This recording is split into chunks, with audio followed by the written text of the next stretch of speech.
Você já ouviu falar de nevralgia do trigêmeo? Muitos pacientes sofrem dessa afecção e muitas vezes não conseguem achar a solutiva.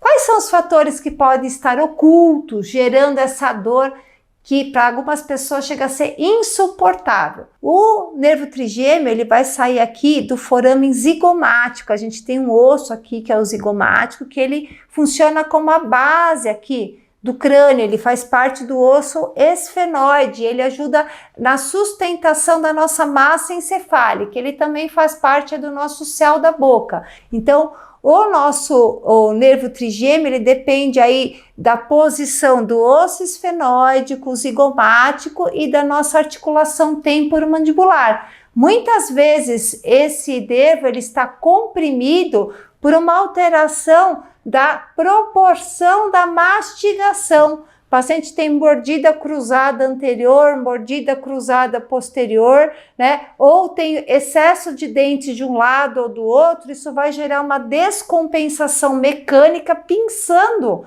essa emersão do nervo trigêmeo desse forame zigomático, levando a esses disparos, como se fossem pequenos choquinhos que podem irradiar por todo o couro cabeludo, face, gerando uma cefaleia, uma dor de cabeça latejante. Tem pacientes que falam que conseguem sentir os estalinhos e outros que sentem até choquinhos. Então, primeira análise é o posicionamento dos dentes da boca, gerando uma nevralgia do trigêmeo. Segundo ponto a ser avaliado, se existe aí uma alteração infecciosa ou inflamatória nessa região onde ocorre a inervação do trigêmeo. Então, principalmente a nível de dentes, se existe aí uma necrose pulpar assintomática ou se existe uma contaminação do canal odontológico por vírus. Então, nesse caso, é imprescindível pedir sorologias para os principais vírus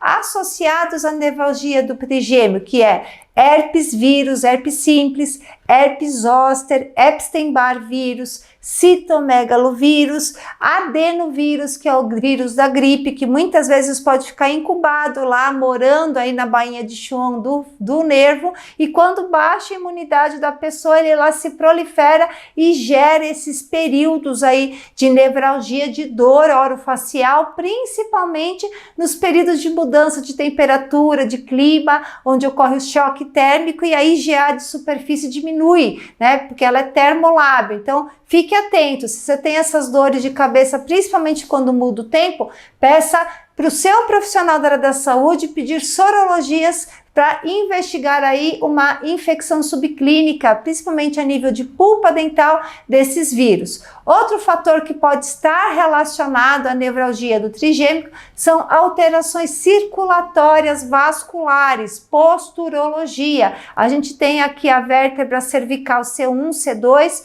o atla e o axis, que vão gerar o espaço para as carótidas, as jugulares e todo o ramo do trigêmeo. Se a pessoa ela tem uma postura errada, né? Hoje em dia as pessoas ficam aqui com o polegar opositor, mexendo muito nos celulares, e isso pode gerar uma compressão aí de toda a circulação, a oxigenação. Inclusive no último congresso, um profissional lá dos Estados Unidos palestrou sobre o impacto da postura na oxigenação, nutrição e circulação cerebral, que uma mudança da postura de 3 graus por conta dos eletroeletrônicos pode gerar uma alteração do funcionamento cerebral em até 97% por compressão da vascularização cerebral e do retorno venoso, tá? Outro fator que tem que estar associado, metais tóxicos, principalmente se o paciente tem diversos metais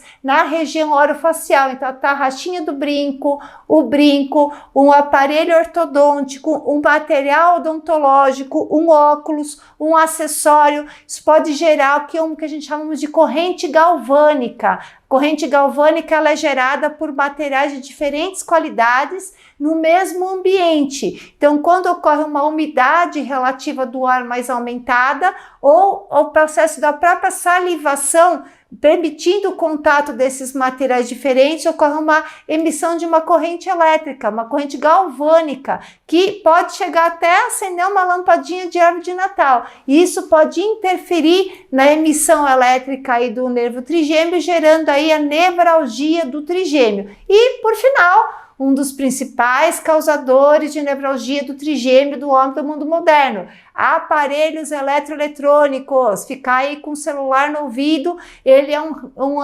aparelho de emissor de radiação. Então ele é um radiotransmissor, ele vai emitir tanto calor quanto ondas eletromagnéticas que podem competir com a impedância elétrica do eletroencefalograma, com a impedância elétrica do trigêmeo e atrapalhar até o sistema nervoso autônomo, o nervo vago. Então, principalmente crianças que não têm necessidade de ficar mexendo em equipamentos eletroeletrônicos, né, que ficam utilizando tablets, telas e manipulando esses acessórios, pode interferir aí na condutibilidade elétrica e ter esses quadros tensionais, principalmente orofaciais, ou seja, nem sempre uma nevralgia do trigêmeo é causada por um problema neurológico. Investigue outros fatores associados a esses problemas para realmente ter uma solutiva com perpetuidade.